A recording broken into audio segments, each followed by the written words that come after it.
Welcome to our latest UK #1 albums review. This time we're reviewing the albums and artists that reached #1 during 1972. If you enjoy this video, please like and subscribe, and ring the bell to be notified of new content. Thanks. Before we get started, it's worth noting there were 16 albums that missed out, and only made the #2 spot on the chart. This includes some great albums. Please keep a lookout for a separate video on this channel that gives a run-through of the near misses. Now, on with the show. First up, it's T-Rex with Electric Warrior, their 6th studio album, including 4 released under the name Tyrannosaurus Rex. Electric Warrior was the band's first UK #1 album and their 6th to register on the chart. It followed 3 Tyrannosaurus Rex albums, the first album as T-Rex, and the compilation The Best of T-Rex. The album contained 11 tracks including Get It On, their second #1 single, and Jeepster, which peaked at #2.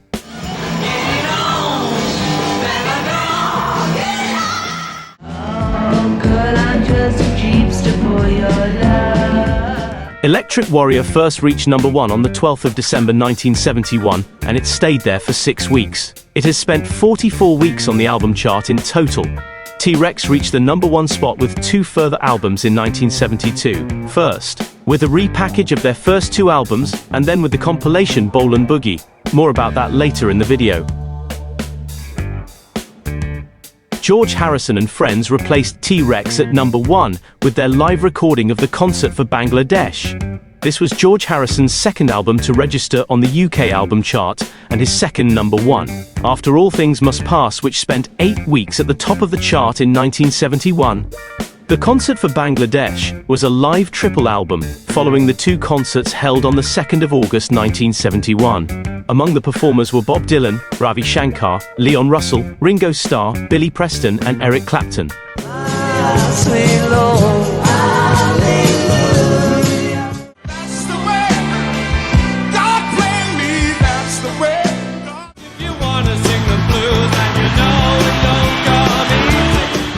The album first charted on the 16th of January 1972. It reached #1 the following week and stayed there for a single week. It spent a total of 13 weeks on the chart. George Harrison next appeared on the UK album chart with Living in the Material World, his next studio album, which peaked at #2 in 1973. T-Rex returned to #1 for 2 weeks following the concert for Bangladesh. Then, it was Opportunity Knocks winner Neil Reid with his self-titled debut album. Reid's album contained 16 tracks. It produced the single Mother of Mine, which peaked at #2 on the UK singles chart. Amongst the other tracks were cover versions of the Beatles' When I'm 64, and Engelbert Humperdinck's 10 Guitars.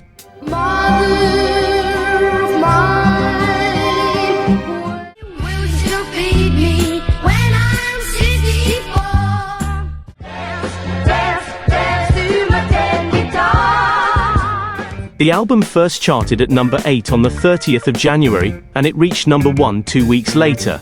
It stayed there for 3 weeks, and spent a total of 16 weeks on the chart. Neil Reid appeared on the UK album chart one further time, with the album Smile, which was released later in 1972, and peaked at #47. Up next to the #1 spot was Neil Young with his 4th studio album Harvest. This was Young's 3rd album to appear on the chart, following Deja Vu from Crosby, Stills, Nash and Young, and his 3rd solo studio album after the Gold Rush, both of which were released in 1970. Harvest contained 10 tracks, and it produced the single Heart of Gold, which reached #10 on the UK singles chart. The song Old Man was released as a single in the USA, with album track The Needle and The Damage Done on the B-side. Keeps me searching for a heart of gold. Oh man, take a look at my life, I'm a lot like you. I watch the needle take another man. Harvest first charted at #2 on the 27th of February, and it reached #1 the following week. It spent a total of 40 weeks on the chart. Neil Young next appeared on the album chart in October 1973, with his live album Time Fades Away, which peaked at #20. His next studio album was On the Beach, which peaked at #42 in the UK in 1974. Paul Simon followed Neil Young to number 1 with his self-titled second studio album. This was Paul Simon's third appearance on the UK album chart, following the Simon and Garfunkel albums, The Sound of Silence in 1966 and Bridge Over Troubled Water in 1970. The album contained 11 tracks, and it produced the singles Mother and Child Reunion, which peaked at number 5, Me and Julio Down by the Schoolyard, which reached number 15, and Duncan, which didn't chart in the UK. But the Mother and Child Reunion is on. See me and Julio down by the schoolyard. I was playing my guitar, lying underneath the stars. The album first charted at number 3 on the 20th of February. It reached the top spot 3 weeks later, staying there for 1 week. It spent 24 weeks on the chart. Paul Simon next registered on the album chart with There Goes Rhyming Simon, his next studio album, in 1973, reaching number 4. He would next reach the number 1 spot with his album Graceland in 1986. After Paul Simon, it was Lindisfarne's turn to claim the number 1 spot with Fog on the Tyne. This was their second studio album, and their first to appear on the UK chart. Fog on the Tyne contained 10 tracks, opening with Meet Me on the Corner, which was issued as a single, and closing with the title track. Meet me on the corner when the lights are coming on and on. Fog on the Tyne is all mine, all mine. Fog on the Tyne is all mine. The album first charted at number 23 on the 24th of October 1971. It reached number 1 on the 19th of March 1972, staying there for 4 weeks. Nicely Out of Tune, the band's debut album, charted in January, over 2 months after Fog on the Tyne. Their third studio album, Dingley Dell, also charted in 1972, entering the chart at number 5 in September. Deep Purple replaced Lindisfarne at number 1 with Machine Head, their 6th studio album. Machine Head was Deep Purple's 4th album to chart in the UK. It was their second number 1, following the success of 1971's Fireball. The album contained 7 tracks, and produced the singles Never Before, which was a UK number 35, and Smoke on the Water, which didn't chart until a live version was released in 1977. In addition, Lazy and Highway Star were released as singles in North America.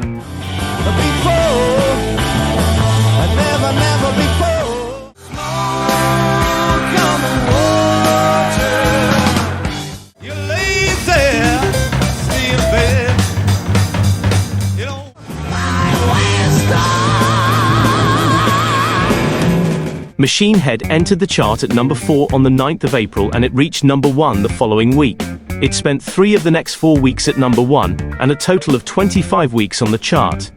Deep Purple next charted with the live album Made in Japan, which reached number 16 in January 1973. Their next studio album was Who Do We Think We Are, which peaked at number 4 the following month. T-Rex were next with the double-pack reissue of their first 2 albums, originally released under the name Tyrannosaurus Rex. This was T-Rex's 7th appearance on the UK album chart. It was their second number 1 after the success of Electric Warrior. My People Were Fair and had Sky in Their Hair, the first of the 2 albums, originally charted in 1968, peaking at number 15. This disc contains 12 tracks, including the song Child Star, which was the B-side to the band's single, Deborah.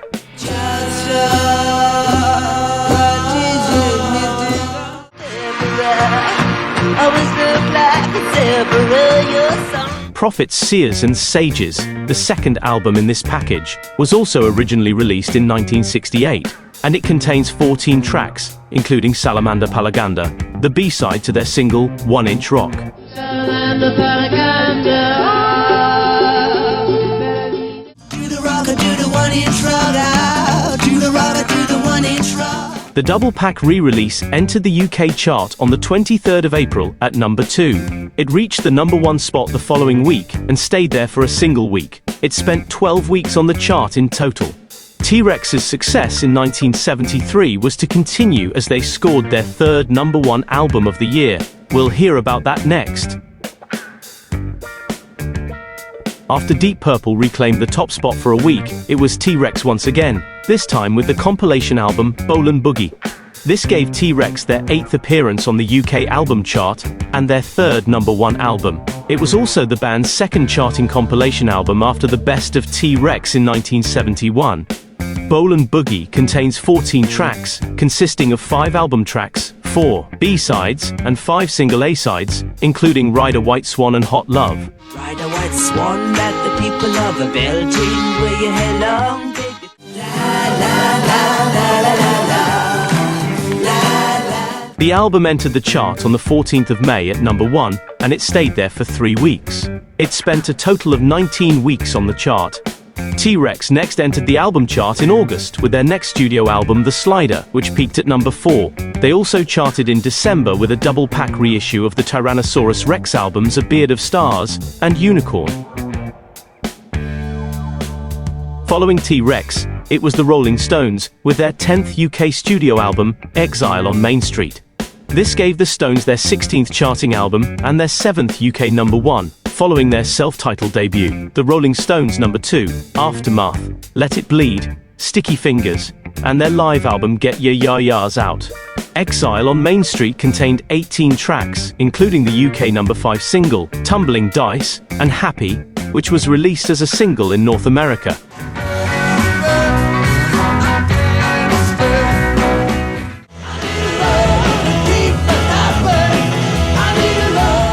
The album entered the chart at #1 on the 4th of June and stayed there for a single week. It spent a total of 16 weeks on the chart. The Rolling Stones next entered the chart in November 1972 with the compilation Rock and Rolling Stones. Their next studio album, Goat's Head Soup, topped the UK album chart in September 1973. Next up was 20 Dynamic Hits, a compilation released by K-Tel. It was the first album put together specifically for telemarketing in the UK. It contains 20 tracks, 18 of which had registered on the UK singles chart. These included Deep Purple's Black Knight, Hurricane Smith's Don't Let It Die, Blue Mink's Banner Man, and New World's Tom Tom Turnaround.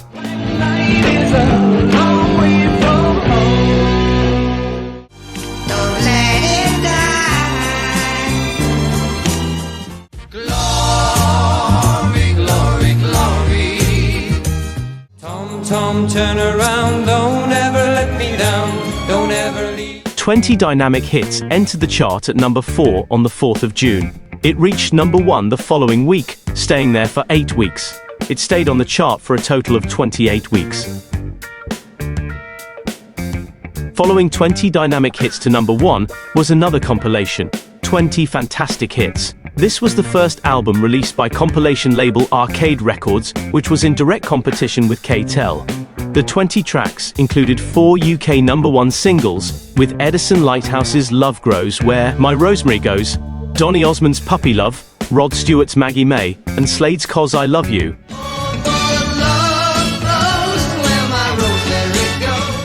And they called it Puppy Love. Oh, Maggie, I couldn't have tried anymore.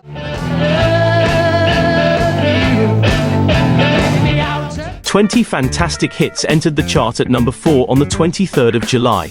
It reached the top of the chart 2 weeks later, and it spent 6 of the next 8 weeks at #1. The album spent a total of 24 weeks on the chart. Rod Stewart was next to claim the #1 spot with Never a Dull Moment, his 4th solo studio album.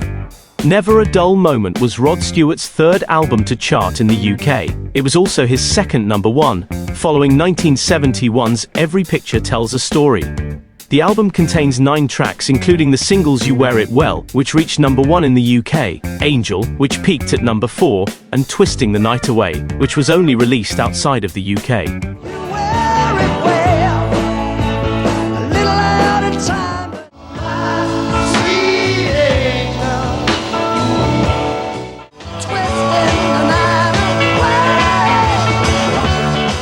Never a Dull Moment entered the UK album chart at #5 on the 30th of July, and it reached #1 on the 10th of September, staying there for 2 weeks.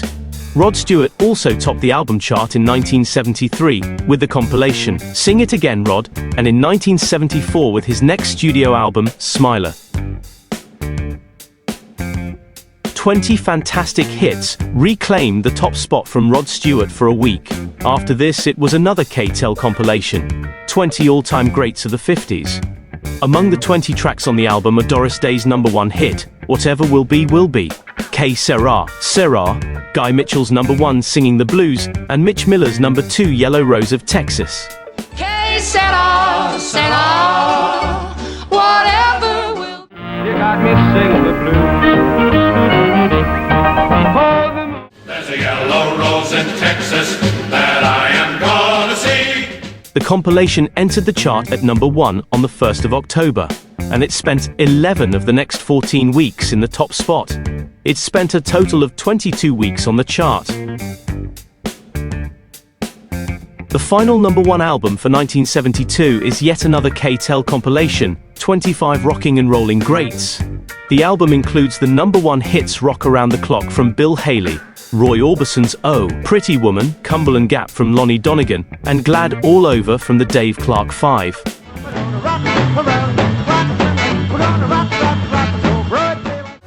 woman, won't you pardon me, pretty woman.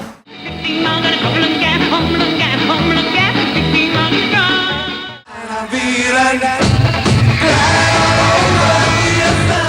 25 Rocking and Rolling Greats entered the chart at #1 on the 26th of November, and it stayed there for 3 weeks. In December, however, it was replaced at the top by 20 all-time greats of the 50s, which ultimately was the final #1 album of the year.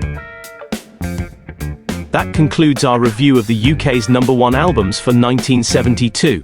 We hope you enjoyed it, and please come back for the next countdown. Thanks for watching.